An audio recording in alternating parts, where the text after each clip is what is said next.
why would it behoove someone to be thinking about the process of buying and kind of break it out into stages? Why would that make sense for someone to do? Well, I think a lot of times most people, they don't really even make a decision to buy a house. They just see something driving by and go, hey, I like that. And they call on it. And there's so much to do before you get there. Or somebody's just looking online or their friend bought a house and they think, maybe I want to buy a house. I think it's important because there's a lot to know and there's a lot to do to get from, start to finish. If you break it down and you're intentional about it and you take all the steps in the proper way and you are prepared and educated, well, you're actually going to accomplish your goals. And you're going to enjoy the process. Yeah, because it can be really fun. Yeah, it can be. But I think you're right. I mean, you go from, my friend bought a house, so I want to buy a house. The next thing you know, you're on the racetrack and you're like, whoa, I don't really have a plan. And you've searched 700 properties on Zillow all night through the night, deciding what you wanted, and you're ready to buy the next day, but you're not quite ready to buy. That's right. So let's go through stage number 1 of the buying process, and that is the decision to purchase.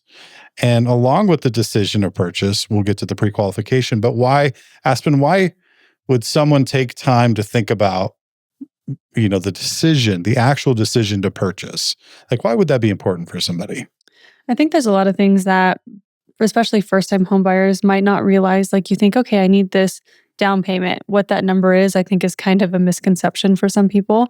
And then there's also things you don't know about. You don't know about closing costs. You might not know about that you're going to need an appraisal, or you might want to pay for additional inspection. So I think there's things that you just might not even realize you're going to need or want. So picking a house sounds great and you think, okay, a lot of people think you need 20% down, not normally. Let's say you need 3 to 5% down. You're like, okay, I have that. Well, do you have a little bit of a buffer? What if you need to make some repairs after? It should be it's probably the biggest purchase you're ever going to make in your life. So it makes sense to really sit down and think about it. Now, do as I say, not as I do. I'm definitely the drive-by person. Like, oh, that looks good. And then I pretty much make a decision instantly. But that's how we've always done. And I also come from the line of there's nothing you can't fix, especially because me and my husband both know how to fix a lot of these things. So we don't get too in the weeds with the other stuff. So I know, okay, this is about what it's going to cost. But whenever you're first getting started, making an actual decision of, okay, this is probably going to have some surprises along the way. Are we ready for this? Are we in a good spot mentally? Is it, if you're in a relationship, a good spot in your relationship, because it's going to be a long process and it can be a stressful process. It shouldn't be too stressful, but it can be. Yeah, I think that's well said. I mean, you have people that don't put any thought into that. Like, where am I at in my life? Or am I about to change a career? Do I even like this area?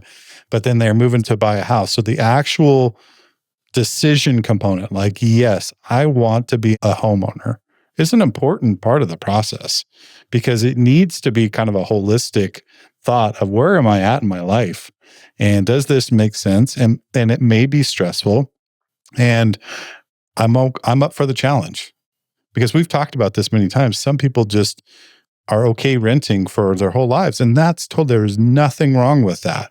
But other people that want to jump to the other side of the fence, you need to have that moment where you say, okay, I am going to climb this hill and we're going to do it now type of thing. Because I think that commits you. Wouldn't you say, Shannon? I mean, at that point, you're committing to the process.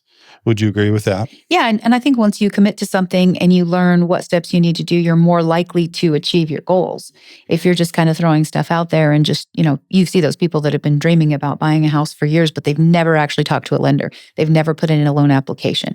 They've never once, explored their options for that. They really have no idea. They're looking at the home and they're looking at the amortization schedules and saying, I can afford that. Unless you put the wheels in motion, you're never really going to get to your goal.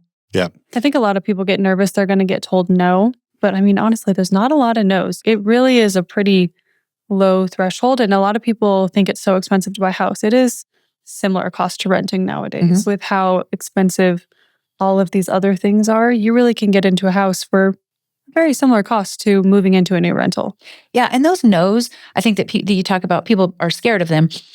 it's typically not a no. It's usually it's not right now. And so they give you steps. That's right. That's right. So you go to a lender and they say, well, you're going to need to pay off a little bit of debt, or you are going to need to raise your credit score, and this is how we're going to do it. It's really a process of starting. Everybody can be a yes at some point if you're committed to it, and you just start by finding out what is it that's holding you back, because usually it's not much. Yeah. It's a small fix. You need a cosigner, or you need down payment assistance, or you need to bring up your credit score. You need to pay off a credit card. Whatever it is, usually most people can attain that. Yeah, in under a year, typically. Yeah. Well, oftentimes in just a few months. So that brings us to the next part of stage 1, which is the pre-qualification component. So they've made the decision. They want to move forward. And the second part of that in stage 1 is, okay, now what do I do? Well, let's get with a lender. And just like what you said, because there may be a not right now conversation, but here's the path. And those people that follow the path, but making the decision that you want to purchase actually will get you down the path versus just kind of willy-nilly. And it sets some realistic expectations, because I know whenever I first started looking at houses, we were like, well, we can fix stuff. No big deal. We can fix that. We were not intimidated by having to do labor, but we had an FHA loan.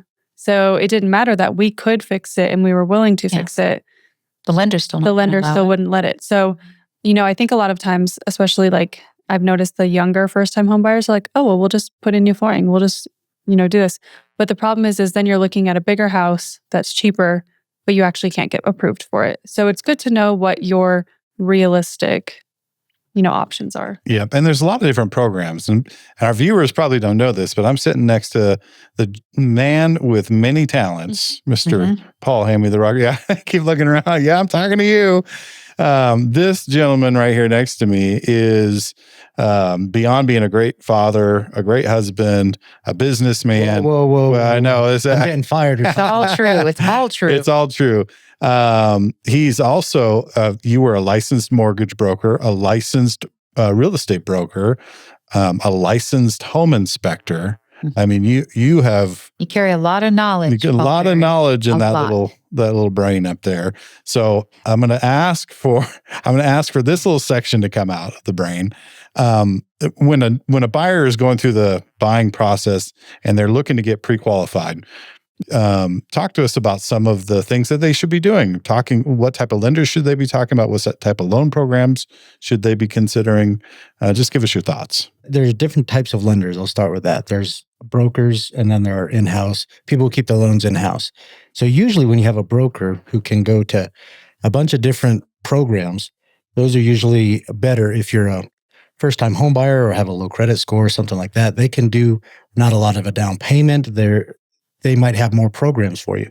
I think the first thing to do, because what we do as mortgage brokers is the first thing is credit score.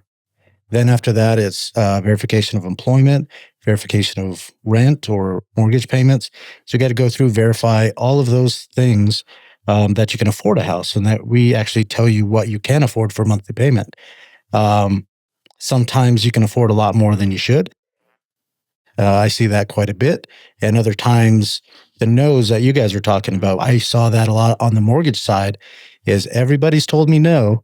And then they got to us and we were like, well, we have a lot of programs. So like you were talking about doing repairs, there's programs for that. There's programs if you don't have a down payment. There's programs if you want to, put all of your money into it, pay the 20% and get the lower payments.